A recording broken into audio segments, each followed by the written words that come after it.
Hello, everyone. So I guess so in the next I guess in this lecture, what we're going to do is that we're going to bound Rademacher complexity by some concrete formula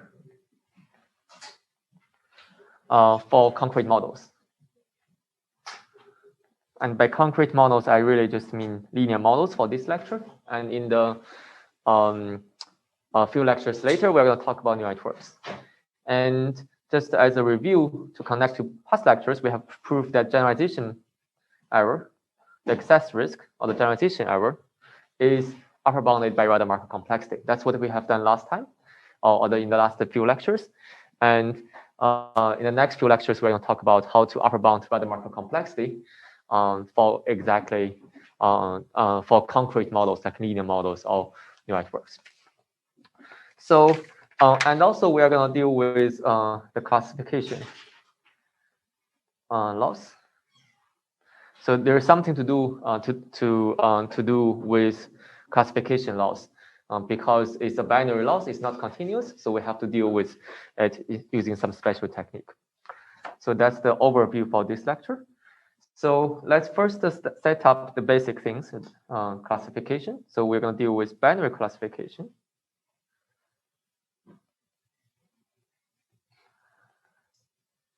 So I guess as you probably would expect it, you have y, which is in -1 and 1, and some classifier h, which maps the input space x to real number r. So here the classifier maps we think of h as the function that maps the input to the real number, the logit, for example. And when you make the prediction, you take a sum of the output of the classifier. So you take the sum of h of x, and this gives you the classifier, right? If the h outputs positive numbers, you output 1, and otherwise you get -1. And h is the family of h's.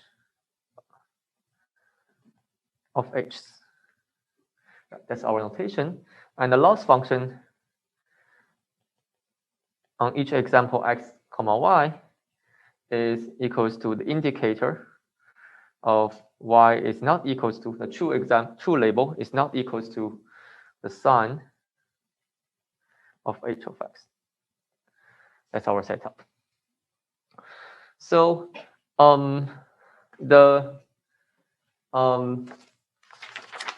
right. So I guess the first thing is that I'm going to very briefly mention this finite hypothesis case as just a very quick kind of note. We have already done finite hypothesis class, right? So it's probably useful to know that you can recover the same bound for finite hypothesis class using this machinery of Rademacher complexity. Right? That's a kind of like probably a reasonable requirement if you think that Rademacher complexity is a powerful tool. So there is indeed such a theorem, which I'm not going to prove today because the way to prove it actually is more related to something more advanced later. So I'm just going to state the theorem. So it's saying that if f satisfies that for every f in f, the sum of fzi square, this is less than m square.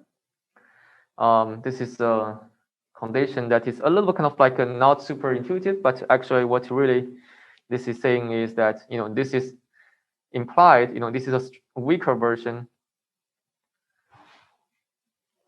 of just assuming fz is bounded less than m, right? So if fz is bounded by m, then of course the average of the square is bounded by m square, right? So it's just I'm assuming I'm stating the weakest version of this theorem for generality.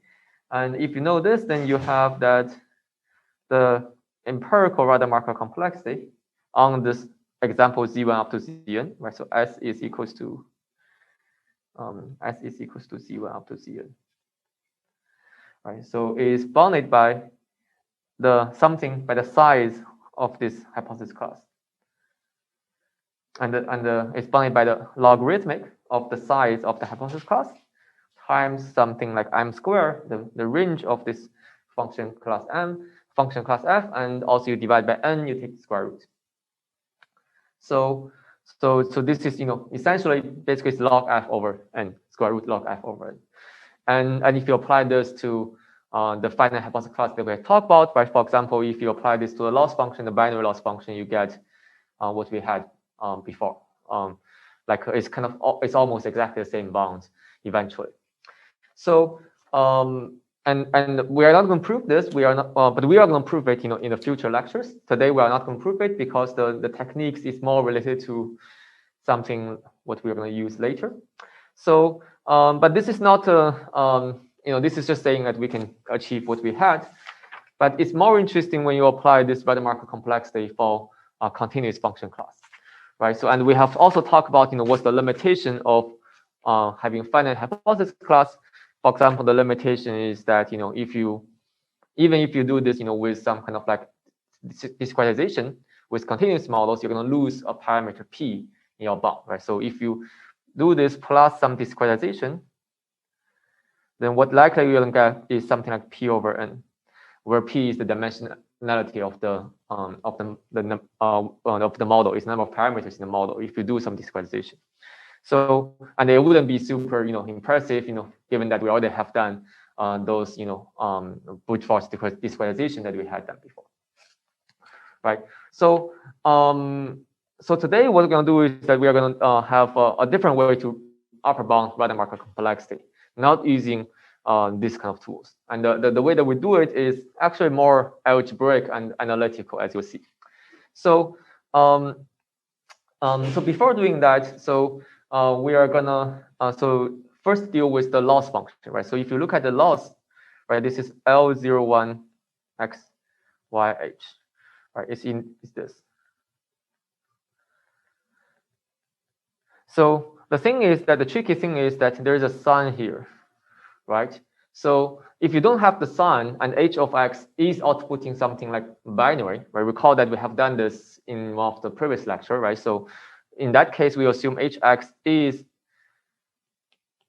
so in previous lecture, we have shown that if hx is outputting something like binary, right? It outputs plus 1 minus 1, then you can show that the Rademacher complexity of f, the Rademacher complexity of the loss functions, the losses, is basically on the same order as the Rademacher complexity of the hypothesis class H, right? That's what we did last time. But now we are doing a slightly different definition of the H, right? So the H is the function that outputs the real number, right? It's the one that before the sign function.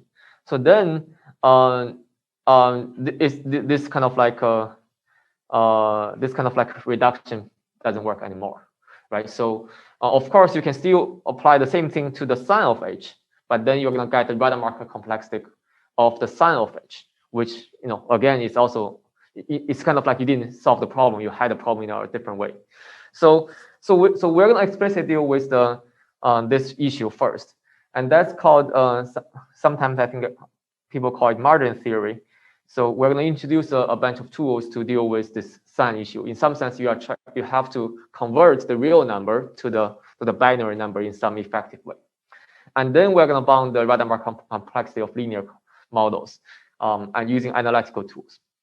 So that's the plan.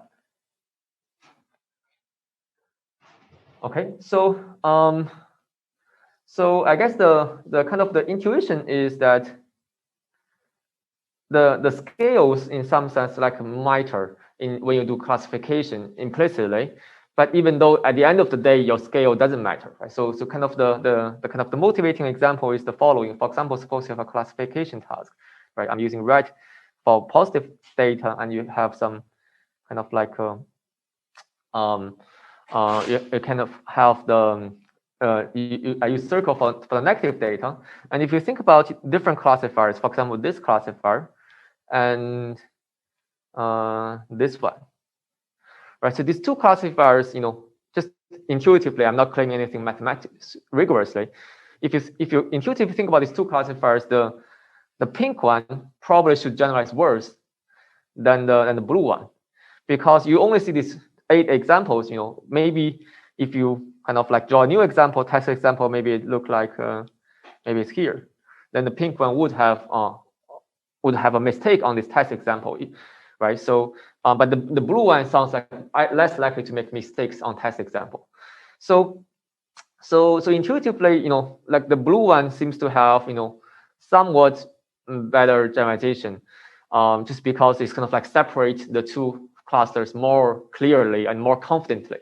So the confidence so in some sense, you can think of this h of x itself as the confidence, right? Because this is a real number. In some sense, this is the bigger it is, the more confident you are about this example. And this does matter to some extent. And this is what we are going to say. So like, how do you somehow kind of reason about this and make them matter in some sense in your analysis? So here is the more formal approach towards this. So let's first define. Okay, so I guess let's first assume this is a assumption throughout this lecture. So we assume that we classify all the examples correctly. So assume the training error is 0. So perfect classification for training data. And you can see that this is in some sense, reasonable, especially given the modern kind of like success of like large network, right? So typically you can make the training error very small. And this was actually a reasonable assumption even before deep learning came into play. Like before deep learning, what people did was that you add more and more features until the dimensionality of the features becomes higher and higher. And at some point, the dimensionality of the features becomes bigger than the number of examples, and then you can always fit a training data with zero error. So formally, what that means is that if you look at a training example, it's always equals to some h of this. That's what I mean by training error is 0. And under this kind of like training error 0 hypothesis class, you can define the so-called margin. So this margin, technically, I think is only defined for, at least, if you don't do any modification of it, you probably should only define it for 0 error classifier. And this is the so-called unnormalized margin.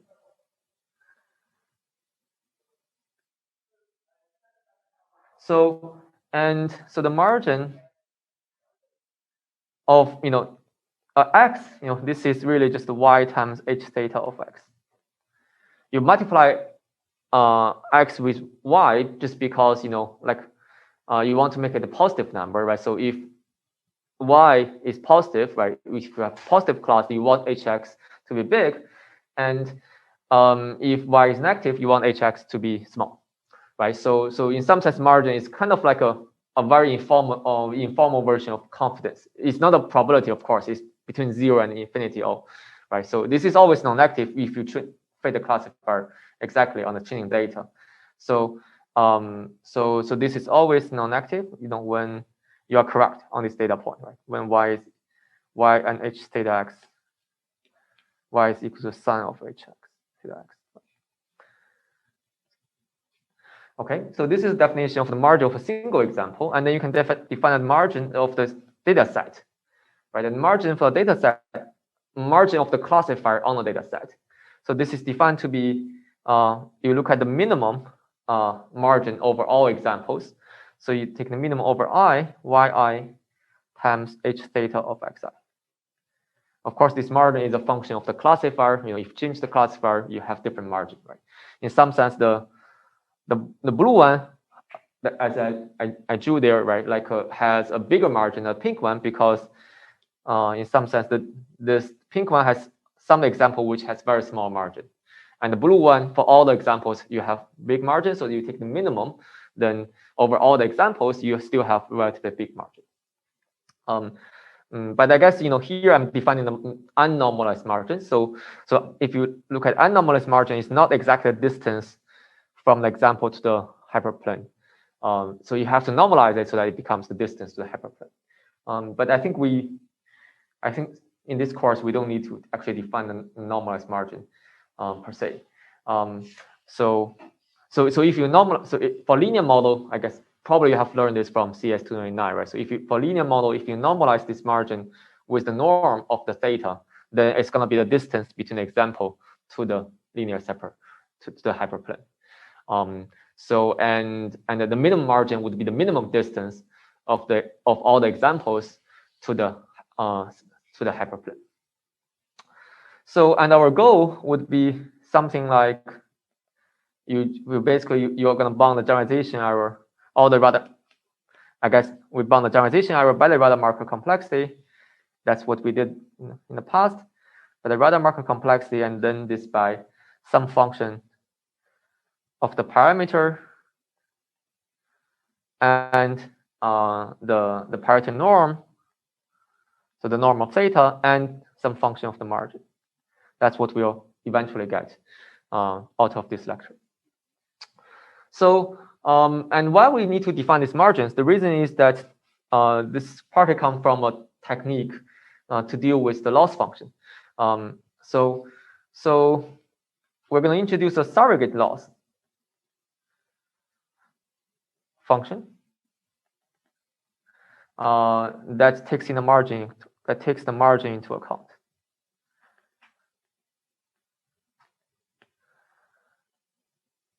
I guess at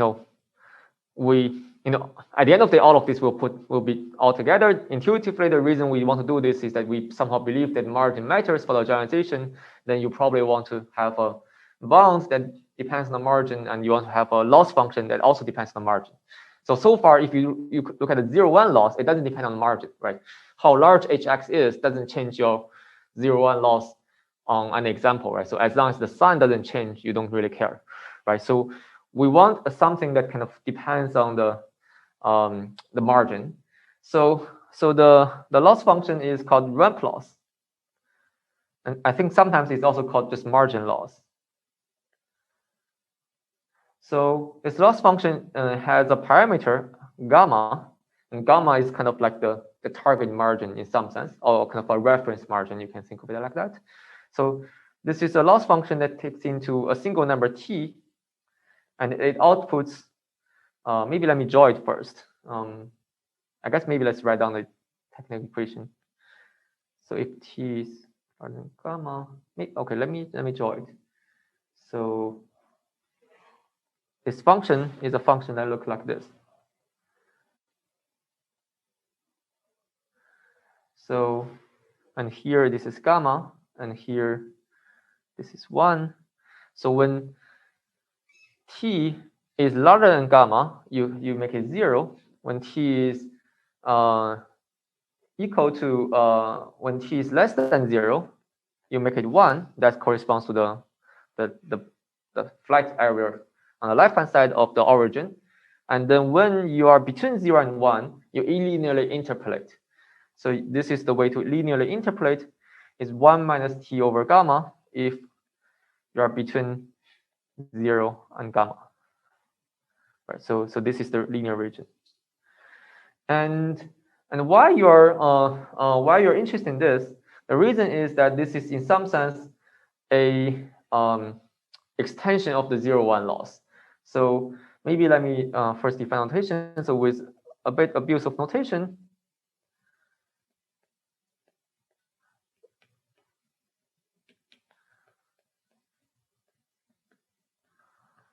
you can also write L gamma xy. You look at the margin loss applied on this classifier H. That's defined to be L gamma y times H of x. This is the definition. So, but these two L gamma have different meanings on left-hand side and right-hand side, as you can see. So this one is the one we just defined. So basically, first of all, before when you talk about loss functions, right, it takes in two arguments, y and y hat, right? So, but for classification, the only thing that matters is you take the product of them. So that's why you only care about y times of h times h of x, right? So basically in this notation, we have known that the ideal loss function, the L01 loss function of x and y, hx is equals to some indicator of y times hx is y times sin of hx. I guess that's the same thing, right? So y times hx is larger than 0, right? So this is the different way to write 0, 1 loss function, right? So if y and hx doesn't have the if this is less than 0. So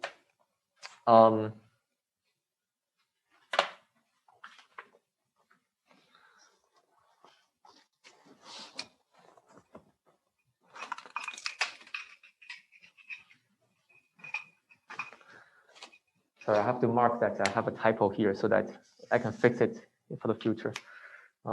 Okay, so so this is the binary classification loss, and this is the so-called ramp loss. And you can see the differences is that the indicator function, right, would just look like this. This is indicator t is less than 0. And what we do is that we make this indicator function more continuous. That's basically what we are doing. So and you can know that, so from this you can see that the L gamma yhx is always bigger than the indicator of yhx is less than 0, just because the function above that I drew is bigger pointwise than the function below, right? So, and which means that if you look at the 0, 1 loss of any example, it's always less than the ramp loss at any example. And which means that, if you look at the test loss, right, you do take the expectation over xy join from P,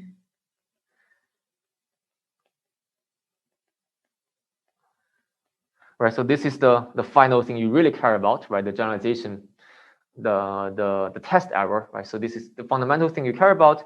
You can at least upper bound this by the population error under the population loss under the ramp loss. Right.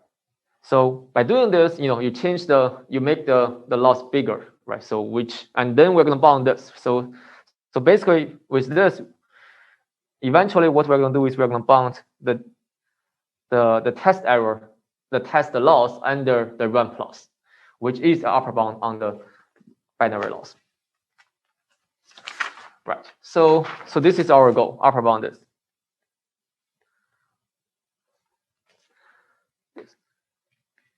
Okay. So, and how do we upper bound this?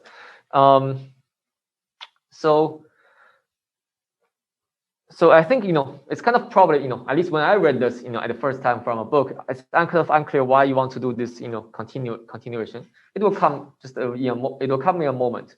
So one of the reasons is you want to make a Lipschitz so that you can somehow get rid of the loss. But before doing that, we have to, I guess let's first clear up the high level thing first, and then let's look at the low level detail about how to use the loss. So the high level plan would just be that you let L hat gamma, this is the empirical loss corresponding to the ramp loss.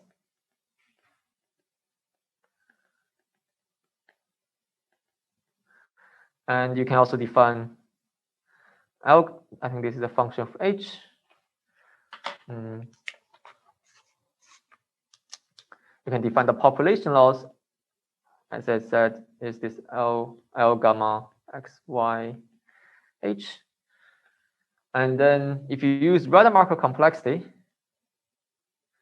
the machinery have developed, you get the population loss minus the empirical loss is bounded by 2 times the empirical Rademacher complexity plus 3 times log 2 delta over n. Right. This is what we did in the previous lecture. Right. The generalization error can be bounded by the empirical Rademacher complexity, where F is this family of losses defined by the ramp loss.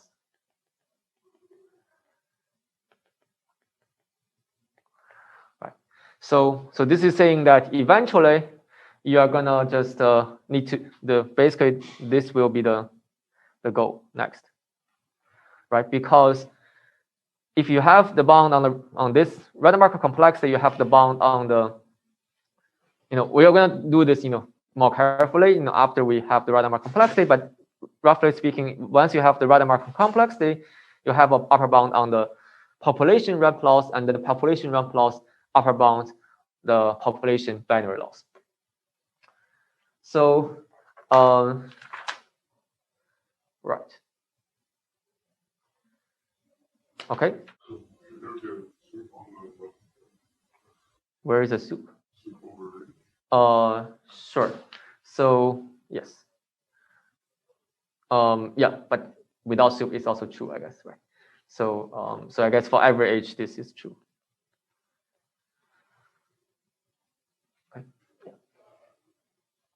Okay. With high probability for every age this is true. Technically. Okay. So now let's talk about the Rademacher complexity. So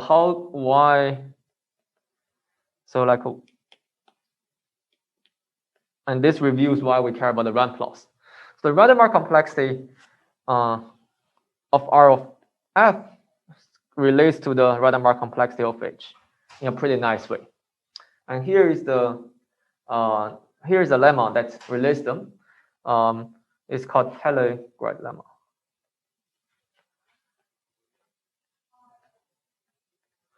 So it's saying the following. So suppose you have a function phi. It's a one-dimensional function, and it's a Lipschitz function, kappa Lipschitz function.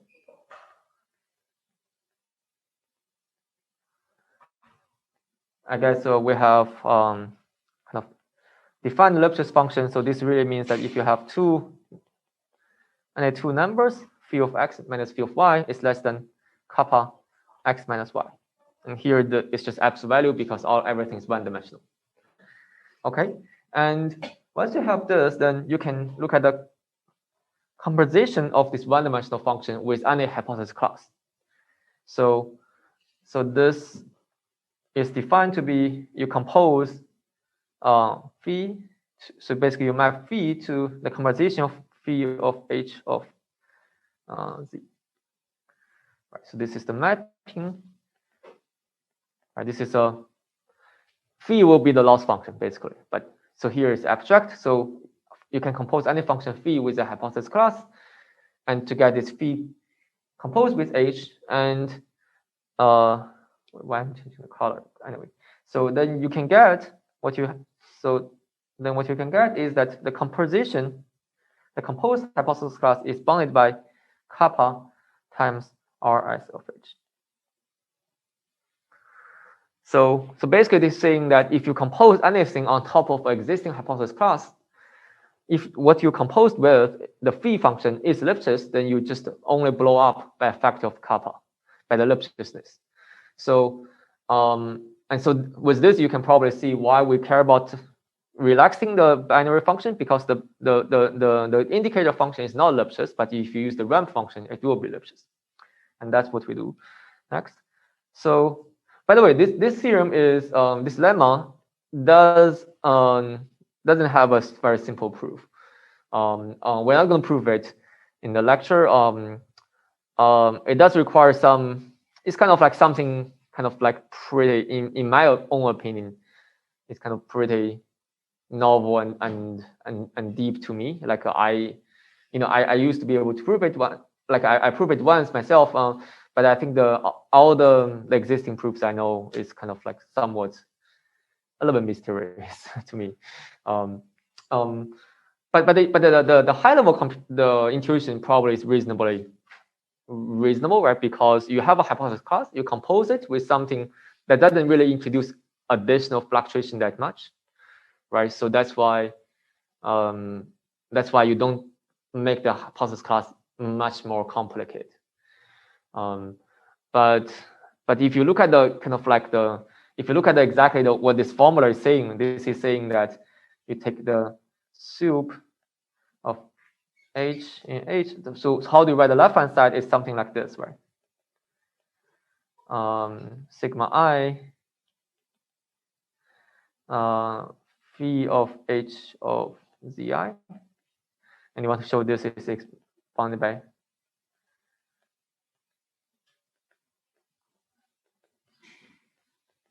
HCI. Right, that's the goal for that's what this thing is saying. And you can somewhat kind of like imagine why this is difficult to prove, right? Because like you cannot really change the order of expectation with soup. You know, if you do that, you make the inequality too loose, and somehow there's a phi somewhere in the middle of this equation. It's kind of like very hard to peel it off. Anyway, this is just my personal comment about this lemma. Like it sounds pretty deep to me. Okay. Anyway, so we're gonna use this. So and I think it's probably somewhat already obvious. How do we use it? We're gonna take this phi function to be the ramp loss. Right. So L gamma of t. Then because the ramp loss, I guess let's go back to here. So the ramp loss is a Lipschitz function. The Lipschitz constant depends on gamma because here the Lipschitz constant is 0, here it's complete flat. So how Lipschitz is depends on what's the slope here. And the slope there is 1 over gamma because this is gamma, this is 1, so the slope here is 1 over gamma. So the Lipschitzness of the ramp loss is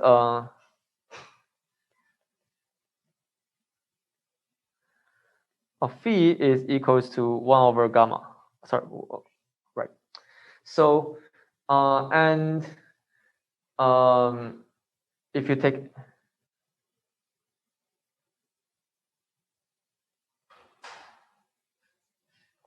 h to be, I guess let's take h prime to be this, you map xy to y times hx, where h is in h.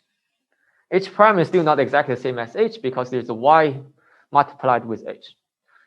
And then you take f to be phi composed with h prime. And then by the Talagrand lemma,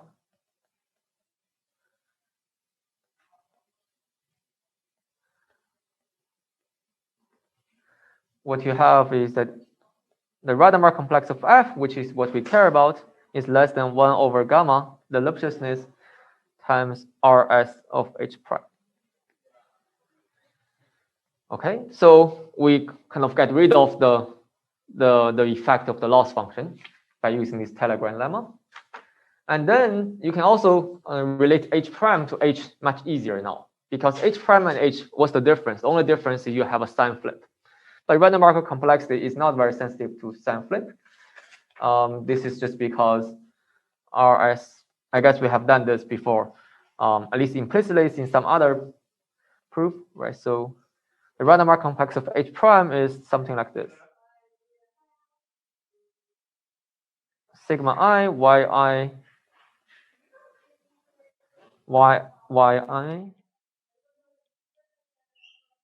times h xi. All right, that's using the definition. And now you look at this, sigma I yi has the same distribution as yi. Sorry, as sigma I, because anyway you flip it, right? So that's why this is equals to, you can basically get rid of the yi, you get just this.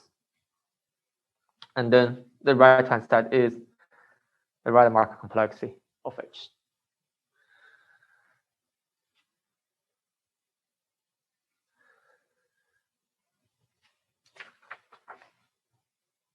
Okay, so with all of this, what we got is that, so this basically combining these two things, what we get is that r of s of f is less than 1 over gamma times rs of h.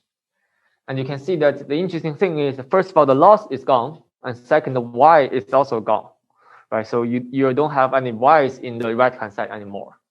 So that's so basically at the end of the day, the only thing that matters now is the hx. Okay, So, and with this, we can put all of these things together to get finally, let's get a bound on the binary test error. So recall that we assume the perfect classification will assume that yi times h of xi is bigger than 0 for every I. This will assume a perfect fitting. Perfect fit. And then you can take gamma mean to be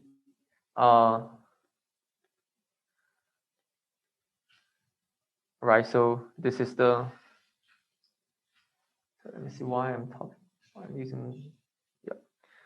So this gamma mean is the empirical, is the minimum margin for this data set, right? So now you have that, I guess. I think technically. Let me see what's. I think I have a typo here. Sorry.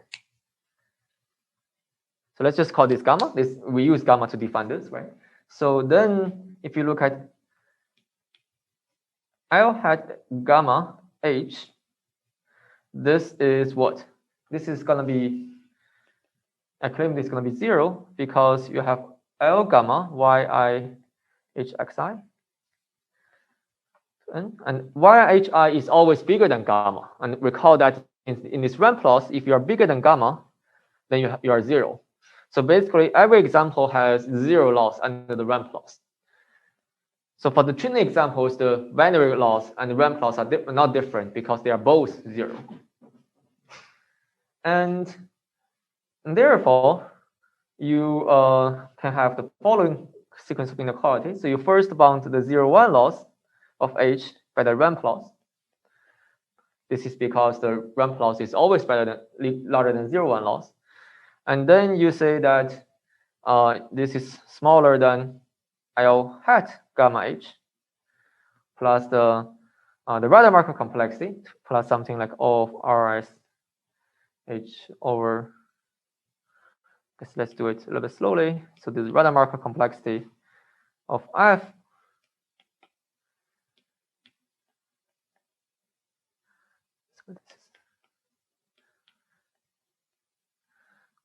plus some square root log 2 over delta n, and then you use the inequality between f and h, so you get rs of h over gamma plus square root log 2 over delta over n, and then this one is 0 as we claimed because this is the empirical ramp loss for the training data, so this becomes 0. So you get just the big O of Rs of h over gamma, right? So gamma delta over n. So there's a caveat with this inequality. I'm not sure whether any of you have noticed that. But if you have noticed that, maybe hold on for a second. Let's first somewhat interpret. Okay, maybe let's just explain the subtlety. So the problem. So what's the caveat here? There's actually a mistake in some sense, like not a serious one, but there's a issue with this with this derivation. The reason is that what is the definition of gamma? Right. So here the definition of gamma depends on the data, and then you just mess up all the independence, all the so if gamma, like when we do all of these things right before, right? So gamma is a constant, and then you have the gamma first, and then you draw your data points. You have your Rademacher complexity, so on and so forth, right? So but here we take the gamma to be something that depends on the data, which will break all the Rademacher complexity machinery, because in the Rademacher complexity machinery, you cannot let your loss function or your function class depend on data, right? So theory, the function class f, this cannot depend on data. Right, so we did want to deal with a uniform convergence. The h hat, the classifier, the final classifier you bound can depend on data. That's the benefit of uniform convergence. But the function class f cannot depend on data. So that's a small caveat. But this is not a very big deal. But if you choose but if you choose gamma to be something that depends on data, then your function class depends on data, and then you break this, right? So. But I think I'm not going to deal with this, very formally, just because this is not a super for mathematical rigor. Of course, you cannot do this, but it's relatively easy to fix. And the way to fix it is that you take do another union bound on the choice of gamma. So for now, you choose gamma to be the minimum, to be the minimum margin, depending on data. But what you should do is you should also prove this for every gamma, right? So if you can prove this inequality for every gamma, this bunch of inequality, this is so far here, for every gamma, or I guess you can prove it until here for every gamma. And then in the last step, you can choose the gamma to be the one that you wanted, because you're already done with the Rademacher complexity. So you just plug in whatever gamma you want, right? And the way to do it is actually relatively easy. Roughly speaking, what you do is you look at the gamma is a single number, right? So to do uniform convergence over a single parameter is always relatively easy. And actually here, it's even easier because you don't care about the multiplicative bound. So suppose you have a bound on what's the largest possible gamma you have. Let's say you have B. Then what you can do is you can discretize this into multiple buckets, something like this. Maybe you can you can have like one bucket is B over 2 over 2B, and another bucket is B over 4 to 2B over 2, and you prove this for every points in this discretization. You discretize. So basically, within every bucket, you don't really change much, right? The only difference between two numbers in the same bucket is only a factor of 2. So at most, you lose a factor of 2. So basically, this is saying that you only have to show bounds for those points between each bucket, right? Those kind of boundary points. And how many points they are only log B points in some sense. And you can also do a uniform convergence. All of these points actually you get even technically you can even get log B dependency. But anyway, so this is the rough idea about how to do this last step of uniform convergence. Because it's relatively easy, if you look at the papers, I think most of the papers don't actually do this step, just for simplicity. Of course, they state the theorem in a different way so that the theorem is still correct. But so they just don't do this very, very last step so to make it simpler. So yeah, so that's also what I'm going to do. Like I'm not going to prove with you like a super rigorous theorem. I guess if you really want to prove it, what's going to happen is the following. So suppose you really want to have a theorem. The theorem statement will look like this. So it will say that with probability larger than 1 minus delta, for every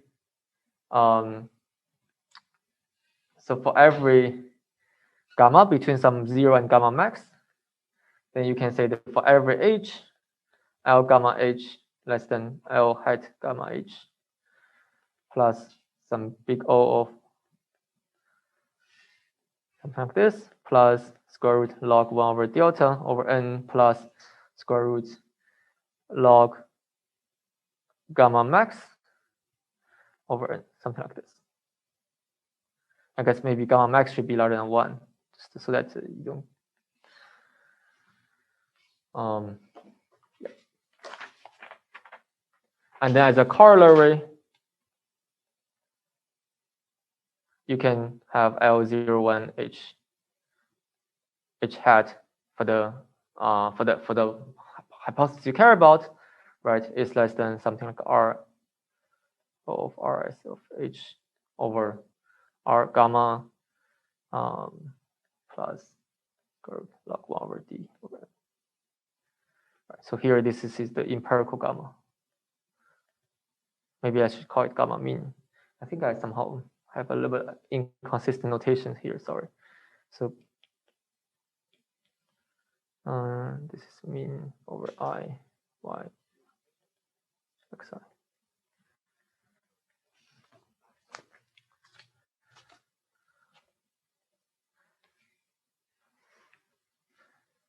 Okay. Only care about this for gammas should be small because you just assume like you can make gamma max as small as you want, but then so like we just like gamma max equal 1, so that last one is like 0. It's like so okay, I guess I think the question is like whether why you don't take gamma max to be really small, right? So first of all, it's not clear whether you can always prove that the final gamma you have on the empirical data can be really small. That's probably not. Actually, you want the gamma to be big. Right? You want your empirical data to have bigger margin so that your generalization is smaller, right? So you do want to make the somehow the gamma is like, at least that's the interesting regime. Like this very, very small gamma regime is probably not the most interesting one, because your bound would be your right hand side would be very big. So actually, if the gamma is really, really small, it's probably you probably don't need the third. Oh, sorry. I think anyway. Sorry, my bad. There is a third term in this as well. Let me fix that first. But suppose your gamma is really, really small, right? So you probably don't even need a third term because the first term is already very, very big. That already kind of like governs your generalization bound. So you do care about somewhat large gamma, but there's still a question about why you want gamma. What if all the scales are very, very small, right? So I think it's really just that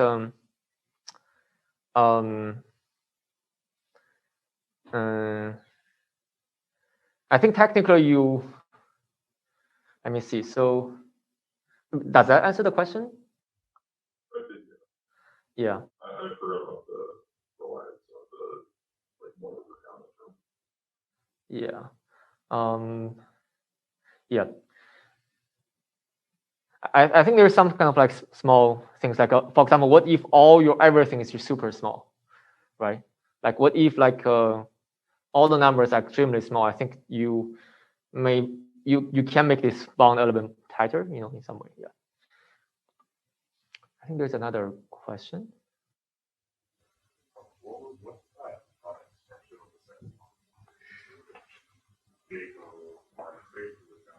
This one?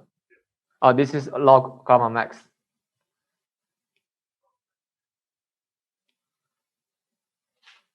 And the same thing here. Yeah. Okay. So I guess the lesson. Generally, I don't recommend to spend too much time thinking about this small subtlety here. The most important thing is still the first term, right? So let's try to. So I guess maybe the interpretation is more important. Like so, the first term, this is Rs of h over gamma, right? Gamma is the gamma mean, where gamma mean this is the empirical margin, right, of the entire data set. So, and this is saying that if you are very confident about all the training example, then you're gonna have better generalization bound. Your bound will be smaller, right? If all the examples are very, very close to be, all the training examples are close to 0, right? This is mean I, y, I, h, x, I. Right? If all the h output on your training examples are very close to 0, that means your gamma max, actually you only need one of them in this definition. Right? As long as one of your training example has a very small h, right, value, has a value very close to 0, then your generalization bound would be quite worse. So you want all the examples to be very far away from 0, like very confident in some sense. And on the other hand, you want your classifier, you want the denominator, the numerator to be as small as possible. You want your classifier to output to be less complex. And also, there's another thing to check here, which is the scale does match. So the scaling actually is the right thing. So for example, we have talked about that Rademacher complexity depends on the scale of your function, right? So if you say you multiply all your function by a half, then your Rademacher complexity will be reduced by a half. And you can see here that this bound makes sense because you cannot cheat by doing that. So if you multiply your function h, sorry. So suppose you say you have a h prime, which is all the functions divided by, let's say, 100 h, right? Suppose you divide by 100, then what happens is that the Rademacher complexity of h prime, yes, indeed, is divided by 100, but the gamma min will also be divided by 100. So that's why you cannot cheat these bounds, by a trivial rescaling of your hypothesis class. And that also kind of shows that something like this will have to show up here, right? If you don't have this, you only have RS of h, then your bound wouldn't be right? Because your bound wouldn't be invariant to scaling. Right, so this basically I'm saying that this is invariant to scaling.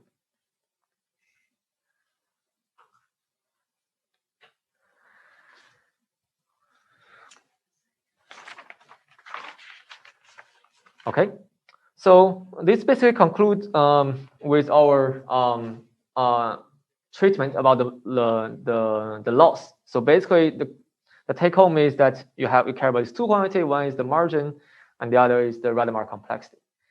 And now let's bound the Rademacher complexity.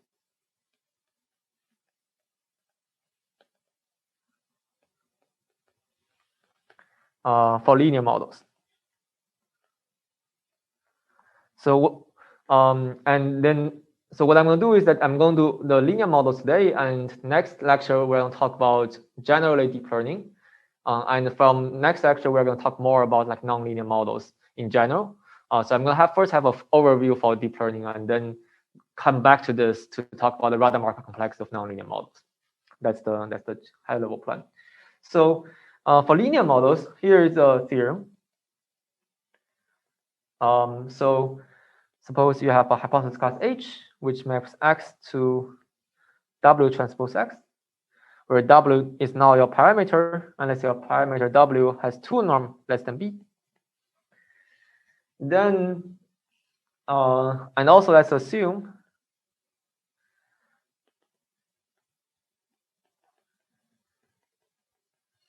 your data,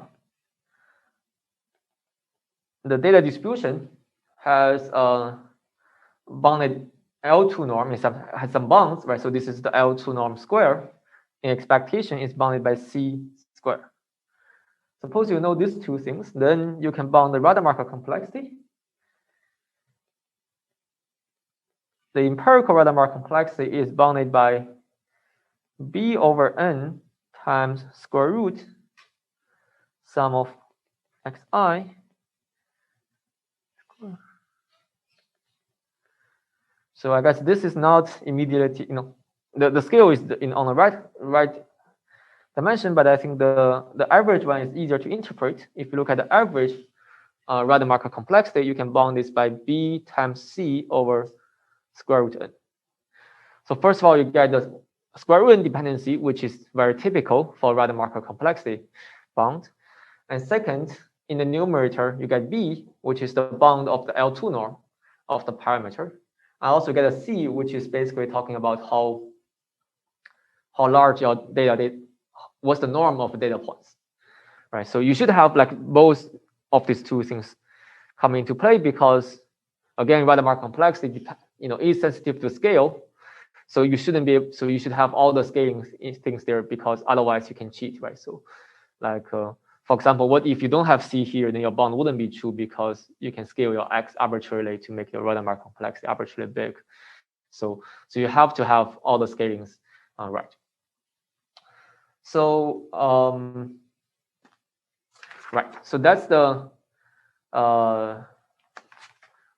first thing we're going to show about linear models. We're going to have some other theorems about linear models under other constraints, and then we're going to compare them, and also compare them with the previous bound as well. But let's first prove the theorem. So, and this kind of like it also demonstrates how do you generally bound Rademacher complexity using this kind of like a somewhat analytical approach. So we start with the empirical Rademacher complexity. The definition is that you draw some sigmas, and then you look at the soup of this sum. And here you write W transpose Xi because this is the model output. And you take soup over W, and what's the constraint of W? The constraint of W is that L2 norm is less than B. And now let's do some derivations. So first, we basically want to solve this soup first. So to solve this soup, I want to understand what this thing is, right? We realize that this is actually a linear function of W. And you can write this as the inner product of W with the sum of sigma I xi. This is just because you can pull the linear term in front, something like this. Right. And now, what's the soup of this? This is easy because I guess, what is the soup of W inner product with some vector? Let's call it, say, V, where you take soup over 2 norm of W less than B, right? So basically, you want to find the vector that has maximum correlation with some vector V, and you have some constraint on the norm of B, right? So this is just literally equals to, I guess there are multiple ways to do this. For example, one way to do it is you can use Cauchy-Schwarz. So you can say WV is less than the norm of W times norm of V. So this is less than B times norm of V. And actually, this can be attained by certain W. So the answer is that the maximum, the soup is equals to B times the 2 norm of B. And how do you attain this inequality? To attain equality, you just choose W to be on the same direction of V, so that your Cauchy-Schwarz, this inequality is tight, and you get the right number. Right. So I think this is probably, this is in one of the homework 0 question. I think, right? That's a warm up. Okay. So and if you apply this, thing to here, so basically you get B times the vector V. The V corresponds to this thing. Right. So you get rid of the soup. That's a big thing for us because the soup is very hard to deal with. And now you have a norm of a random variable, and this random variable is a sum of random variables. And note that here we are talking about empirical Rademacher complexity, so the only randomness comes from sigma, but not x. So, but still, this is a random variable. It's a random mixing of this axis. And how to deal with this? So we are going to use the Cauchy-Schwarz again. So I guess maybe for preparation, let's first get rid of move out the B and N. So you get sum of sigma I xi 2 norm. And you say that this is less than the square root of the expectation of the square. This is just because expectation of B is less than square root expectation B squared.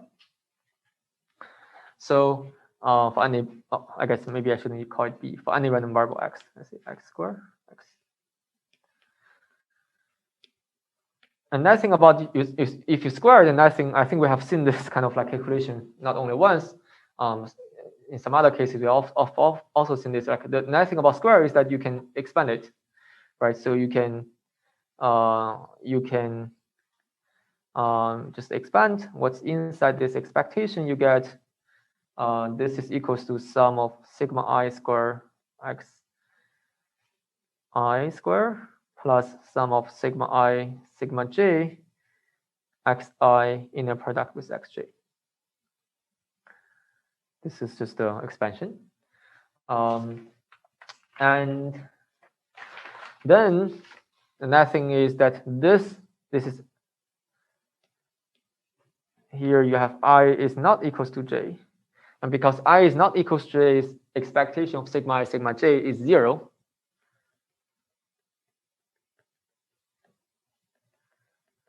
Because they are independent random variables, you can, this is equals to expectation sigma I, expectation sigma j, which is equals to 0. So this term is gone. So what we have is b over n times expectation sum of sigma I square. Sigma square is actually 1 because it's Rademacher random variable. So xi 2 norm square. And then the xi 2 norm square. And the expectation is over sigma, right? It's always over sigma. So there's no, it's equivalent to no expectation because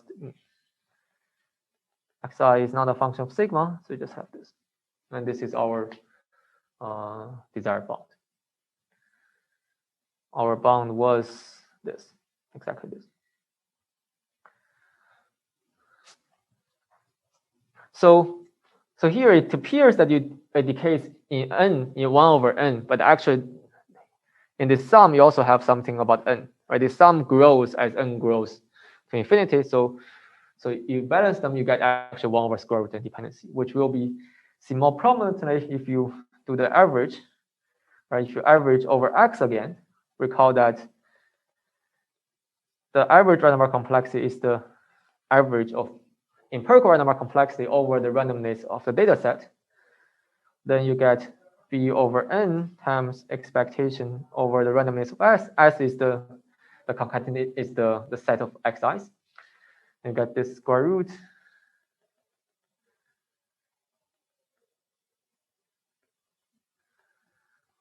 So now you get into this exact situation that where you have some square root inside the expectation, which is not very convenient. So you raise to the higher power by Cauchy-Schwarz using this thing. So you get b over n times expectation of the square of this. Oh, sorry, I should use x superscript I. Right, so. And now this is b over n square root.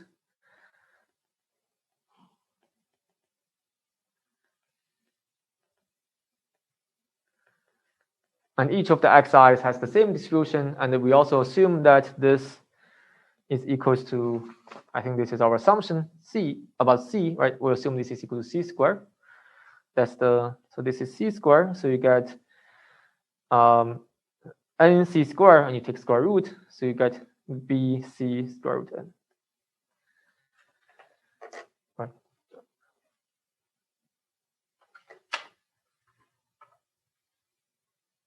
Okay, sounds good. Any questions?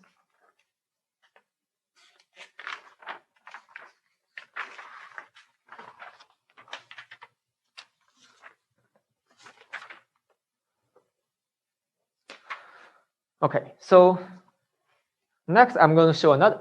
Go ahead. Instead of using density equality, then like Cauchy-Schwarz, you could just bound it by Greece triangle inequality, bounded by the one norm of x size. That would just get Yes. So this is a great question. The question is that what if you don't use Cauchy-Schwarz, you use triangle inequality? I think that's actually a very good question. I should actually let's try to do it a little bit. So I guess what you mean here is that you wait. By the way, where you want to use this? the second application, like once you've already moved it. Once you like for example, we're here. Sorry, which yeah, from here to here, basically, right? Yeah. So yes, so that's a very good question. So if you don't do this, if you say, let me use a different color to indicate this. So if you say that you do triangle inequality, you're going to bound it by b over n times expectation of the sum of xi to norm. Okay, so then let's say you also take expectation over xi, just maybe we don't have to do that. So let's say this is b over n times sum of expectation of xi to norm. And let's see what, and you can see what happens here. So you have n terms here, and each of these terms is on some constant scale, let's say. And so basically the sum will be on the order of n, and then you cancel it with n, you get b. So basically at the end of the day, you don't have dependency on n anymore. So that's strictly worse, because we do want to have a dependency, something like 1 over square root n. That's something that goes to 0 as n goes to infinity. And the reason is, on why this is a loose inequality, the reason is because here, if you look at this is a sum of things that can cancel each other, because sigma I flip things, right? So, and if you do triangular inequality, you are basically assuming all of these vectors are in the same direction, right? So even with the flip, right? So it's possible that all the x's are exactly in the same direction. Let's say that's already the case, right? But with the flip, they cancel with each other, right? So one of them is going this direction, and the other is in the opposite direction. So you have the cancellation, and that's why this Cauchy-Schwarz is this Jensen inequality is more kind of like tight. And this is exactly the gist here, right? Because you have to use the cancellation between the sigma i's. If you don't use it, actually, if you don't use it strongly enough, in some sense, you wouldn't have a good bound eventually. Yes, this is kind of like looking at the standard deviation because we're taking expectation over the Right, exactly.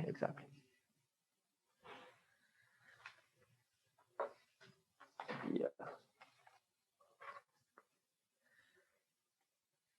Okay, cool. And the next thing would be another theorem.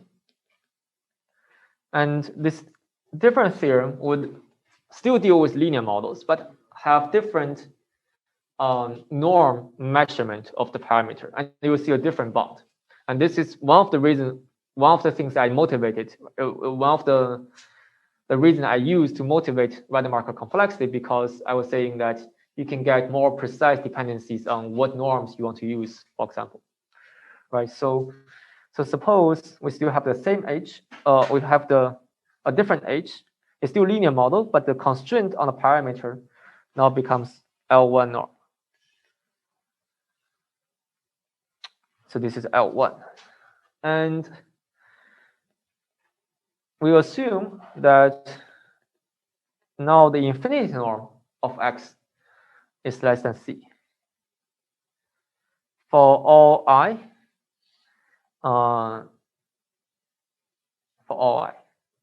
And also let's specify the dimension. Xi is in Rd. Actually, this is an interesting thing. So before we didn't even specify the dimension of x in the previous theorem, because it doesn't show up in the bound. It has to be some vector in some dimension, of course, right? But it doesn't matter what the dimensionality is. Actually, you can apply this to even infinite dimensional vectors, as long as the norm of x is bounded by c.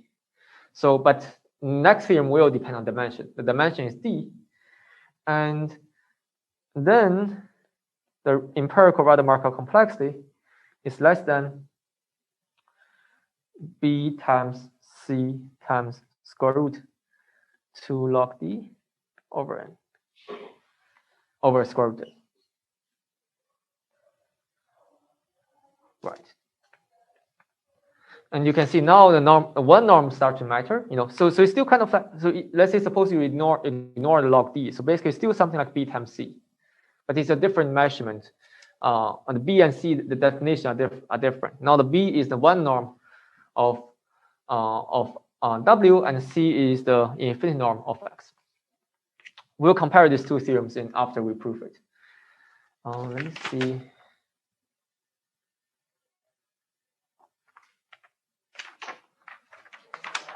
How much time I have? I think I do have time to prove it and then compare. So So the proof won't be complete in the sense that I have to invoke some lemma, which I will prove actually, which will be proved by you in the homework. But let's do the most of the stuff. So the definition is that the same thing.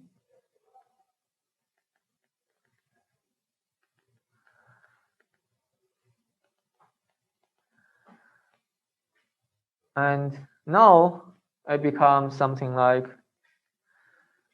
again, you can view this as some W times some V, where V is this 1 over n times the sum of sigma I xi. I'm writing here, this is sigma I W transpose xi. So we are doing the same decomposition, but now you are taking a soup over one norm. And you know that if you take the soup of over one norm, constant B, V times W, this is also relatively easy to prove. I mean, this is equals to B times the infinite, sorry, this W times V, this is going to be equals to the infinite norm of V. So that's how we eliminate W. So we just got the infinite norm of V, which, let me see. Sorry, yeah. So let me see what's going on here. Yeah, I think this is, oh.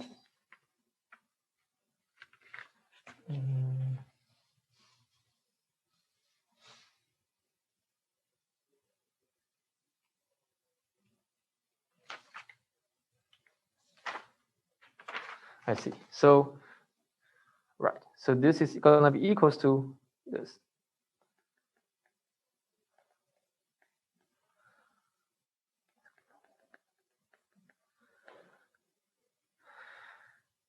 However, so now we've got a problem. So we have this infinity norm. And so how do we proceed, right? So you can, for example, use triangle inequality, right? So then, again, we don't use the cancellation, right? So if you use triangle inequality, you're going to flip the, you swap the sum with the infinity norm, but you don't have the cancellation. So how do we deal with this? So in some sense, I'm going to kind of like the infinite norm is kind of like something different that you cannot use this analytical tool. So what I'm going to do is I'm going to do a different approach, or somewhat different approach. So from here, so this inequality, so this is a dead end in some sense. So what you do is that you say, you look at what this really means. So you can say that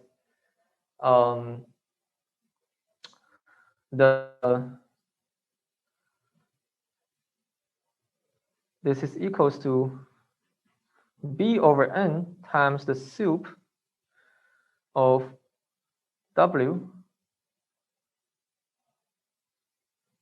is in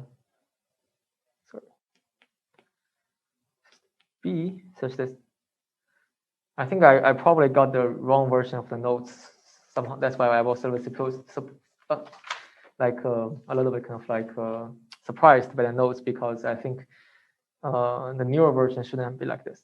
But anyway, so the first thing you can do is you can normalize it to be 1. So you get W times V, right? That's W bar times V. That's easy. And then what you can say is that if you think about what maximizes this inner product among all the L1 norm bounding vector, actually the only thing you care about is, so this soup is actually literally equals to, if W1, W bar is between plus minus E1, plus minus E2, so on and so forth, plus minus ED. This is my claim. And the reason for this claim is just that, if you look at sum of W bar I VI, right? Suppose I is the index for the coordinates, right? So how does this is so basically you can say that so basically you know that the sup W bar V is equals to V infinity norm. You know this. And what you care about is that what are the extremal points, right? In what case you achieve this equality. And it turns out that the way that you achieve this equality is that basically you want to pick W bar I to be 1 for I is the largest entry. So for I such that Vi is the largest, is the max over Vj. J is in D, right? So I'm not sure whether this probably requires a little bit thinking offline, like so at least you can verify in this case if you choose Wi to be 1 for this case and all the Wi bar to be 0 for all the other i's, then what you get is that you get sum of Wi bar Vi is equals to just Vi, and Vi is equals to V infinity norm because Vi is the largest one.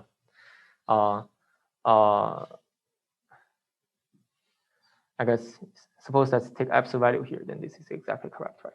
So if you choose this Wi, then you and all the Wi bar is 0, so you get Vi infinity norm, and that's equals to V the Vi in absolute value, that's the V infinity norm, right? So and also if you don't have absolute value on the left hand side, you can also flip the Wi to be either 1 or -1.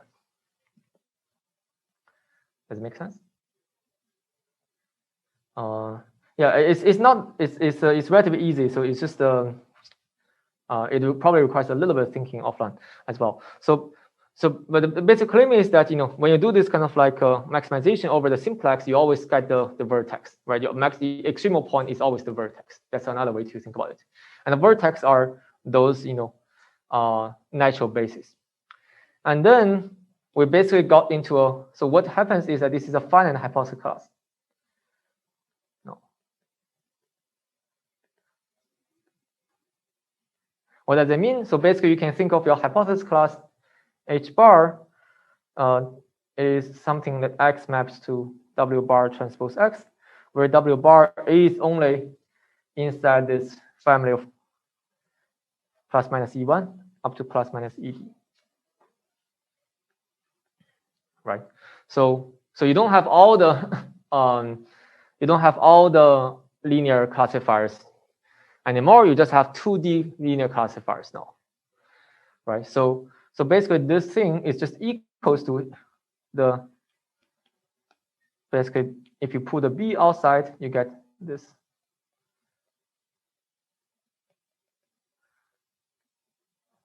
Plus minus EI, W bar V, and this is just equals to B times the Rademacher complexity of this hypothesis class H bar.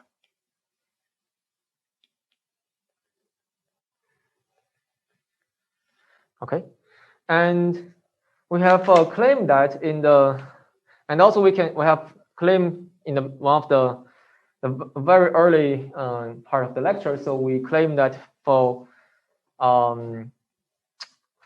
finite hypothesis class, you can bound it by. So this is let's go back to the lecture, to the notes before. So this is the lemma that we showed. The Rademacher complexity is the log of the hypothesis class size. Is bounded by the log of the hypothesis class size times something like m squared, where m squared is the largest possible value you can output from this hypothesis class. So let's compute what m squared is. The size of f is pretty clear, it's 2D, and so this is equals to 2D, but what is the corresponding m, right? So we can say that for every W bar in this plus minus EI, you know that you look at the largest I guess you know that W bar xi, this is bounded by the L1 norm of W bar times the L infinity norm of xi, and this is bounded by 1 times C, right, where C is the infinite norm bound for xi. And that means that if you look at this things that we have to verify in the lemma, right? So we have to verify that the sum of the squares of the output is less than m squared, right? That's what we have to verify. So then, because each of the term is less than this, so we can just verify the sum of squares. This is 1 over n times nc squared, which is equals to c squared. So basically, the corresponding m will just be c squared. M squared will be c squared. So that's why r s bar is less than square root 2c squared log size of h over n. This is just the square root 2c squared log d over n. And now recall that we have a b here, which we got. So rs h is less than b times rs h bar, which is equals to, which is less than b times c times square root 2 log d over square root n.